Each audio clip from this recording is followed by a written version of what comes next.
여러분 안녕하세요. 10월 26일 화요일 아침입니다. 하나님께서 오늘도 참 좋은 날 선물로 주셨네요. 말씀 보면서 기도하면서 하루 시작하도록 하겠습니다. 오늘 같이 볼 말씀은 에베소서 3장 14절에서 21절까지의 말씀입니다.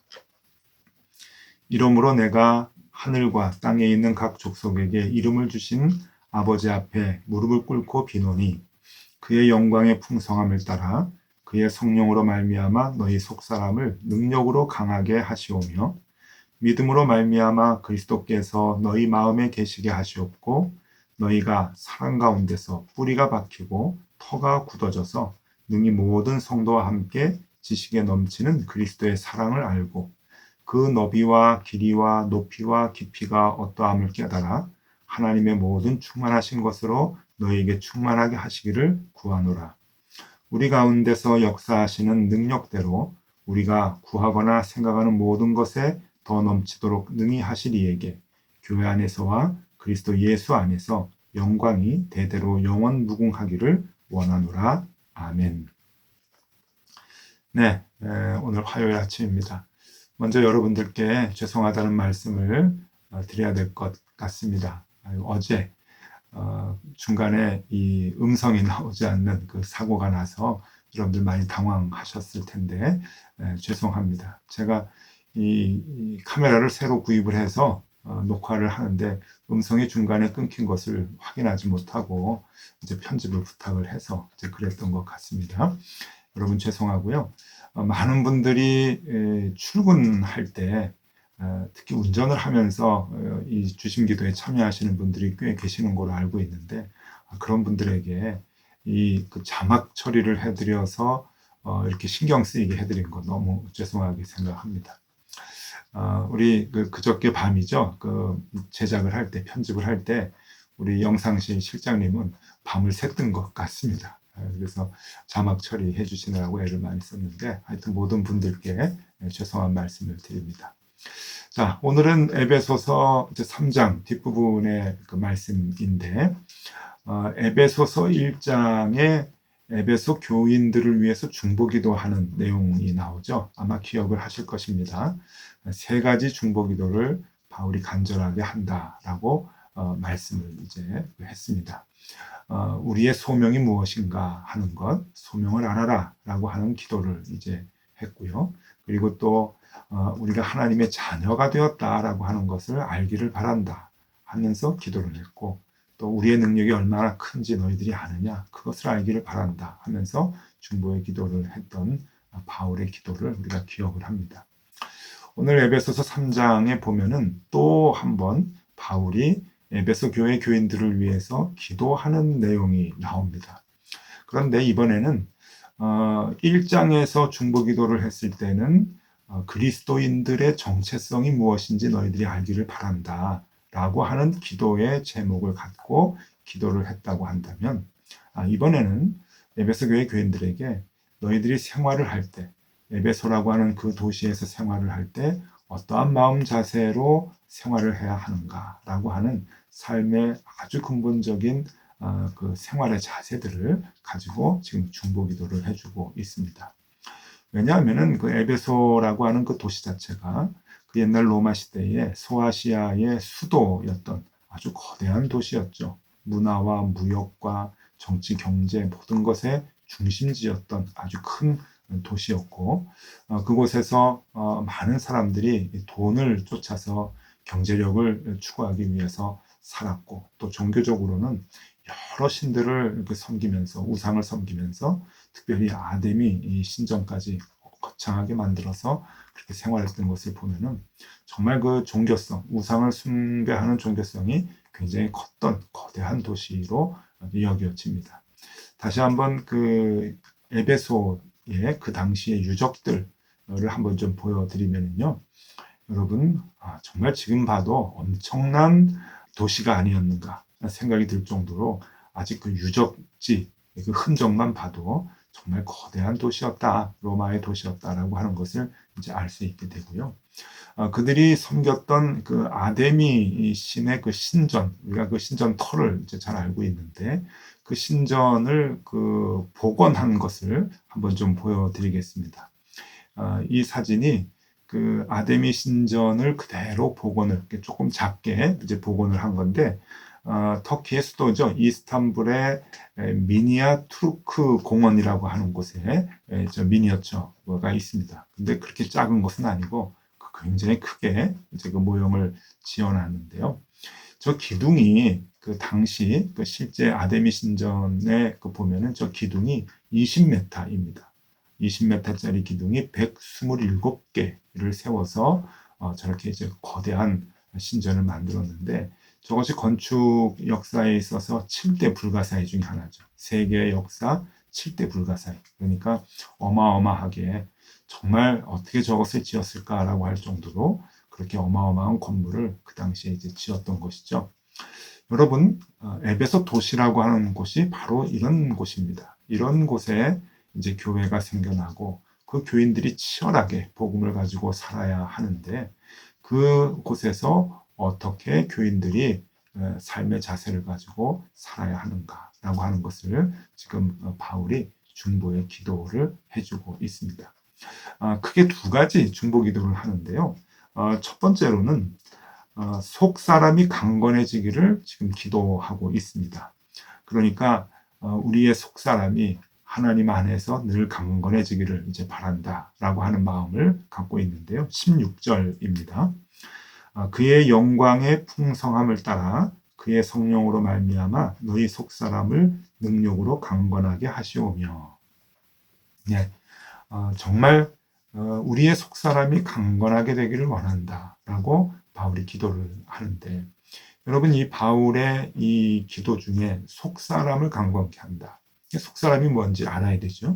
바울은 성경에서 얘기할 때 속 사람이라고 하는 것을 참 많이 얘기합니다. 그리고 속 사람 그리고 반대 개념으로 겉사람 이제 그렇게 얘기를 많이 하는데 그 속 사람이 무엇인가? 여러분 여기서 바울이 얘기하는 이 속 사람이라고 하는 것은 에소 안드로포스라고 하는 단어입니다. 에소라고 하는 것은 이제 속이라고 하는 뜻이고 이제 안드로포스라고 하는 것은 이제 사람이라고 하는 뜻이죠. 이 반대의 개념은 엑소 안드로포스 겉사람을 얘기합니다. 바울이 성경 여러 곳에서 써주고 있죠. 우리한테는 조금 생소하게 들릴지 모르는데 그 당시 바울이 활동하고 있었을 초대교회 당시에는 헬라 사람들이 이 속사람이라고 하는 단어를 꽤 많이 썼던 것 같습니다.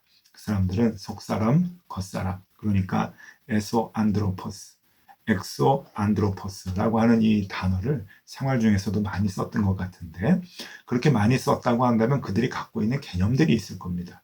자, 그 개념을 좀 찾아보려고 합니다. 속사람이 날로 강건해지기를 바란다라고 간절히 기도한다고 지금 바울이 얘기했을 때 그 속사람이 무엇인가? 그 당시 헬라 사람들이 생각하고 있었던 속사람이라고 하는 뜻이 되게 크게 이제 세 가지가 있는데 하나씩 좀 살펴보면요. 첫 번째로는 인간의 이성을 얘기할 때 속사람이라고 얘기했다는 겁니다. 그러니까 정욕대로 욕망대로 사는 것이 아니라 옳고 그른 것을 판단하는 기능, 그 기능이 바로 이성이죠. 그 이성을 헬라 사람들은 속사람이다. 그렇게 얘기를 했다는 겁니다. 그러니까 중요한 것은 정욕과 욕망대로, 욕심대로 사는 것이 아니라 옳고 그른 것, 선악을 판단하는 능력. 그것이 이성이다 하는 거고요. 두 번째로 속사람이라고 할 때 헬라 사람들은 뭘 생각을 했는가 하면은 양심이라고 하는 것을 생각했다는 거예요. 이 양심은 헬라 사람들이 어떻게 생각하고 있는 그 개념이 무엇인가 하면은 오랫동안 그 양심을 무시하게 되면은 선과 악에 무감각해지게 되는 것이라고 그렇게 여겼습니다. 그러니까 이 양심이 매일매일 민감해지기를 바란다라고 하는 그런 뜻이겠죠. 이 양심을 우리가 쓰지 아니하고 이 양심을 버려두고 양심을 모르는 척하게 되면은 선과 악에 대해서 굉장히 무감각해지게 되고 그러면 악에 저절로 빠지게 된다고 하는 겁니다. 그래서 양심을 늘 생각하고 양심을 간직하고 양심이 새로워질 때 우리는 선을 추구할 수 있게 되는 거죠. 헬라 사람들은 그렇게 생각했다고 하는 겁니다. 그것을 속사람이라 그렇게 여겼다는 것이죠. 또 하나 마지막으로 세 번째, 헬라 사람들이 속사람이라고 할 때 뭘 생각했는가 하면은 의지를 생각했다고 합니다. 의지. 이 의지는 선을 행하려고 하는 마음이라고 하는 뜻이죠. 선을 행하려고 하는 강한 그 결단, 마음, 그것을 의지라고 얘기했는데요. 여러분이 세 가지를 한번 이렇게 보시면은 이성과 양심과 의지 다 뭐에 관계가 있는가 하면은 선과 악을 알고 실천하는 것. 그것을 속사람이라고, 속사람의 역할로 헬라 사람들은 봤던 것이죠. 그러니까 속사람도 헬라 사람들도 속사람이라고 할 때는 이 이성과 양심과 의지가 이 속사람이고, 그리고 겉사람은 욕심, 정욕, 그리고 감정대로 생활을 하는 것, 그것을 겉사람이라고 그렇게 생각을 했다고 하는 겁니다. 자, 이제 바울이 첫 번째 기도의 제목을 가지고 속사람이 날로 새로워지기를, 강건해지기를 기도했다. 그러니까 에베소 교회 교인들이 선과 악에 대해서 분명히 인식을 하고 악을 추구하지 아니하고 늘 선을 추구하기 위해서 새로워지기를 바라는 그러한 마음을 이제 간구하는 것이죠. 여러분, 이 큰 거대 도시 에베소, 돈이 왔다 갔다 하고 누구나 노력하면 돈을 많이 벌게 되고, 그리고 또 타락하게 되고 정욕대로 살게 되고 많은 우상을 섬기게 되는 그러한 그 분위기, 환경에서 무엇이 선이고 무엇이 악인가라고 하는 것을 분별할 줄 아는 사람, 그리고 분별하는 뿐만 아니라 그래서 선을 용기 있게 추구할 수 있는 사람, 그런 사람이 되기를 바란다 라고 하는 기도입니다. 정말 간절히 기도했던 거죠. 얼마나 간절히 기도했는가 하면요, 14절 15절에 바울이 이렇게 얘기를 하죠. 이러므로 내가 하늘과 땅에 있는 각 족속에게 이름을 주신 아버지 앞에 무릎을 꿇고 비노니. 네, 무릎을 꿇고 빌었다. 무릎을 꿇고 너희들을 위해서 이렇게 기도한다. 너희들의 속사람이 강건해지기를 바란다. 아마 그렇게 생활하지 않으면 여러분 에베소 그 환경에 오히려 다 물들고, 그리고 세상의 가치관 속으로 빠져들어서 그 기준으로 살아갈 수밖에 없었을 겁니다. 그래서 바울은 간절히 기도를 했던 것이죠. 이겨야 된다. 선과 악을 분명히 알아야 된다. 그리고 선을 추구해라. 그것이 속사람이 강건해지는 것이다. 라고 기도를 했던 것입니다. 그리고 또 하나 바울이 기도했던 것이 있습니다. 속사람이 강건해지기를 이제 기도한 뒤에 또 하나의 기도의 제목은 그리스도의 사랑이 너희 안에 있기를 지금 기도하고 있습니다. 그 말씀이 17절, 18절에 나오는데요. 믿음으로 말미암아 그리스도께서 너희 마음에 계시게 하시옵고 너희가 사랑 가운데 뿌리가 박히고 터가 굳어져서 능히 모든 성도와 함께 지식에 넘치는 그리스도의 사랑을 알고, 네, 그리스도의 사랑을 알고 그 사랑이 너의 삶 속에서 드러나기를 바란다 라고 하는 그러한 기도의 제목입니다. 속사람이 강건해져서 선과 악을 분별하고 그리고 선을 추구하는 것 무척 중요합니다. 그런데 어떻게 그것을 추구해 나갈 것인가? 바울은 또 하나의 기도의 제목을 갖고 기도하죠. 그것은 사랑이다 하는 겁니다. 그리스도의 사랑을 가지고 너희들이 선을 추구해야 한다.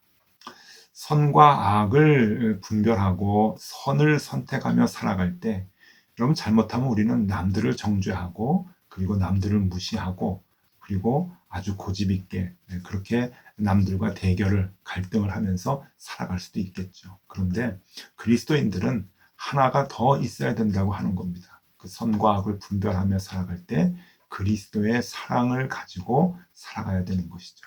그래서 악에 거하여 있는 사람들에게도 권면을 하고 그들도 끌어안고 선으로 돌아올 수 있도록 사랑을 베풀고, 대적하지 아니하고 나를 미워하고 나를 힘들게 한다고 똑같이 그것을 대응하지 아니하고 사랑으로 품어주는 것. 그것이 그리스도의 사랑이다라고 하는 겁니다. 그리스도의 사랑의 가장 중요한 모습이 무엇입니까? 그것은 희생과 죽음이죠. 손해를 보는 것입니다. 그 마음을 가지고 이 땅을 살아가라. 그것이 사랑이다. 남들이 나를 때려도, 남들이 나를 무시해도, 남들이 나에게 피해를 주어도 똑같이 보복하지 아니하고 그들을 품어주고, 그들이 악에 있지 아니하고 선으로 올 수 있도록 그들을 위해서 감싸주고 인도해 주는 것, 권면해 주는 것, 그것이 그리스도의 사랑이라고 하는 겁니다. 우리가 선과 악을 분별하며 살아갈 때 이 그리스도의 사랑이 반드시 필요하다라고 하는 것이죠. 선과 악을 분별하고 선을 선택해서 살아가는 사람들, 그것만 가지고 살아가는 사람들은 윤리적인 사람도 가능합니다. 도덕적인 사람도 그 일은 할 수 있습니다. 그러나 우리는 그것으로는 부족하다고 하는 것이죠. 예수 그리스도의 사랑을 품고 그 예수 그리스도의 사랑이 우리의 삶 가운데서 드러나고 나타날 수 있도록 하는 것. 그것을 위해서 바울은 지금 에베소 교회 교인들에게 기도를 간절히 하고 있다라고 하는 겁니다. 여러분, 바울의 에베소 교회 교인들을 위해서 기도를 하는 것은 우리들을 위한 기도이기도 합니다. 교회에서 신앙생활을 하는, 말씀을 가지고 복음을 가지고 살아가는 우리에게도 똑같은 기도의 제목을 받고 기도를 해주시는 거죠. 무엇입니까? 우리가 선과 악을 분별하고 그리고 그 선을 선택하여 살아갈 수 있도록, 악을 제거하고 멀리하고 선을 선택하며 살아갈 수 있도록 하는 것, 속사람이 강건해지기를 간구하는 것이죠. 그리고 그러한 것을 선택하며 실천하며 살아갈 때 예수 그리스도의 사랑을 잃지 아니하고 그 사랑을 품고 살아가는 것, 이 두 가지 우리를 위해서 기도해 주시는 겁니다. 여러분, 오늘은 이거 하나 기억하면 좋을 것 같습니다. 우리가 오늘 정말 많은 사람들을 만나고 많은 얘기를 하면서 살아가죠. 우리도 거대한 도시의 한 일원으로서 살아갑니다. 에베소 도시와 오늘 우리들이 살아가는 이 환경과 그렇게 별반 다르지는 않을 겁니다. 그런데 여러분, 우리에게 필요한 것이 무엇입니까? 선과 악, 그것을 분별하는 것이죠. 악의 도전이 너무 많은 상황 가운데서 선과 악을 분별하고 분별할 뿐만 아니라 또 선을 선택해서 살아갈 수 있는 용기, 그것을 갖는 것, 그것이 필요하고 또 그리스도 예수의 사랑을 가지고 그것을 보여주고 실천해 나가는 것, 오늘 우리에게 필요한 생활의 모습입니다. 여러분, 오늘 그렇게 우리가 생활했으면 좋겠습니다. 에베소서의 말씀을 기억하면서 선과 악을 분별하고 예수 그리스도의 사랑을 가지고 실천하는 그러한 하루, 그러한 멋진 하루가 되실 수 있기를 간절히 바랍니다. 기도하겠습니다. 하나님, 바울의 중보기도가 우리를 향한 주님의 기도인 줄로 믿습니다. 선과 악을 분별할 수 있도록 인도하여 주시고 그것을 실천해 나갈 때 그리스도 예수의 희생과 사랑으로 실천해 나가게 하여 주시옵소서. 오늘 하루 그렇게 그리스도인의 삶을 잘 살아내게 하여 주옵소서. 예수 그리스도 이름으로 기도드리옵나이다. 아멘. 네, 함께 기도하시겠습니다.